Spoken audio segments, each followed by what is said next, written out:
Good morning. Today is Thursday, April 24th, and this is Wake Up with KERA News. I'm Andrew Garcia.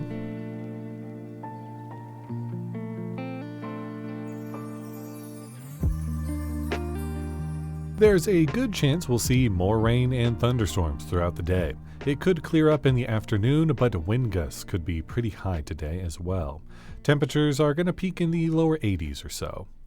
The city of Irving has 3 city council races going for the May 3rd election. We'll hear about the political action committee that'll play a big role in all of them. That's after today's news. The Texas Attorney General wants Plano ISD to hand over any documents linking the district to the East Plano Islamic Center. It's part of Ken Paxton's ongoing investigation into the mosque's Epic City project. Meanwhile, Plano ISD and Epic's lawyer Dan Cogdell say they're fully cooperating. KERA reached out to the AG's office for clarification about what laws the district is allegedly violating.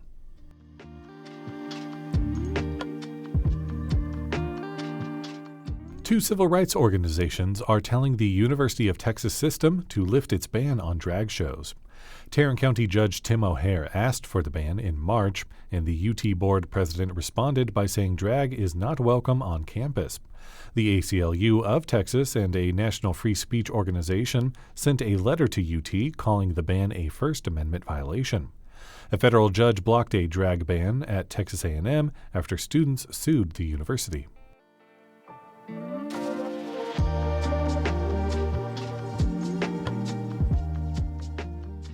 Early voting for the May 3rd election is underway in Texas, and in Irving, one political action committee is playing a big role in all 3 city council races on this year's ballot, including a citywide seat. If the PAC's candidates win, a majority of Irving's 9 council members would have the backing of the Families for Irving PAC.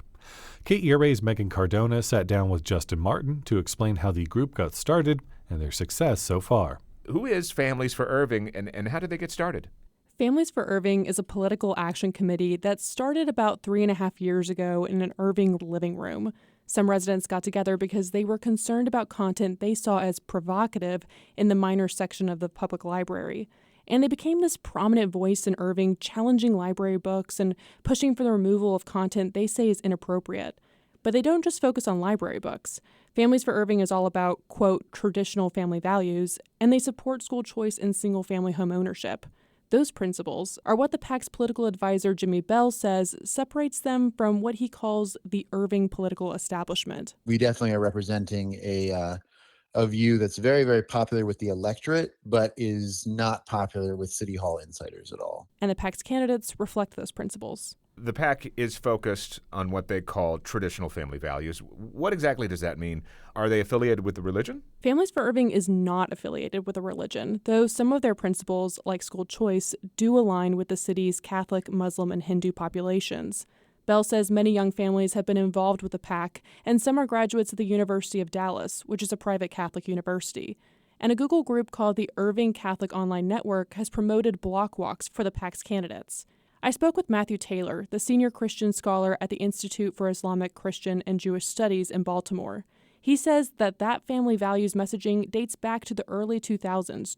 Family values were meant to appeal to a broader group as opposed to labeling it Christian values. If you actually look at who is populating these groups, who's leading these groups, what are the causes they are advocating for, there's definitely a religious tint to it, and it often is religious people. Taylor says broad messaging can help widen a group's appeal to non-religious people who may align with the organization's principles. So I'm curious, who are the candidates, and does the PAC pick them? For the May election, Families for Irving is backing John Block, Sergio Perez, and Place 7 candidate Adam Mueller. They came to the PAC for support.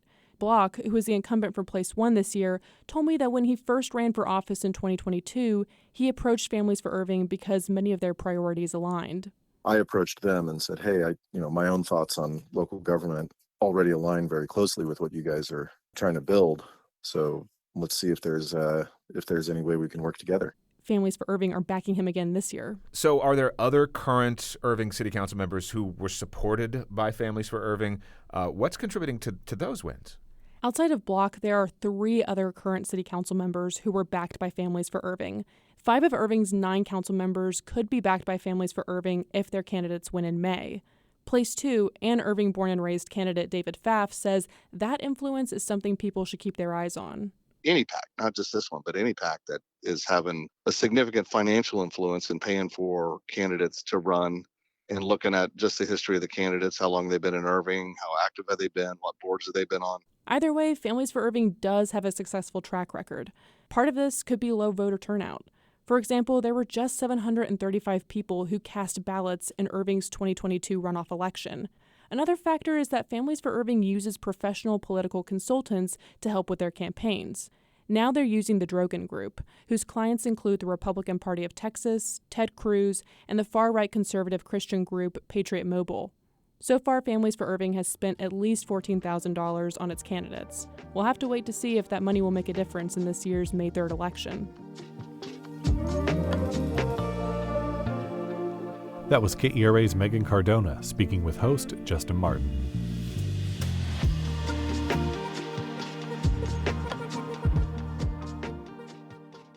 The Stars claimed victory over the Avalanche last night with another thrilling win in overtime 2-1. The Stars now lead the series 2-1 with the next game on Saturday night. Maybe they'll be able to win in a less stressful fashion this time. And the Rangers lost to the Athletics last night 5-2. They'll play their final game of the series tonight. Check out the Ginger Roots Festival presented by the Dallas Asian Arts Collective. For the next 2 weeks, they'll showcase Asian art across disciplines. That includes tonight's open mic night at the Hyphen Space in Dallas. Find more information and other fun things to do at kera.org/calendar. Thanks so much for listening to Wake Up with KERA News. I'm your host, Andrew Garcia. This show is produced and edited by Shardae White and Bekah Morr. For some more news in your inbox, visit kera.org/wakeup. That's where you can subscribe to the Wake Up with KERA News newsletter and get some good morning vibes from our colleague Catherine Hobbs. Connect with us on Facebook, Instagram, and TikTok at KERATX. Have a great day, and we'll see you tomorrow.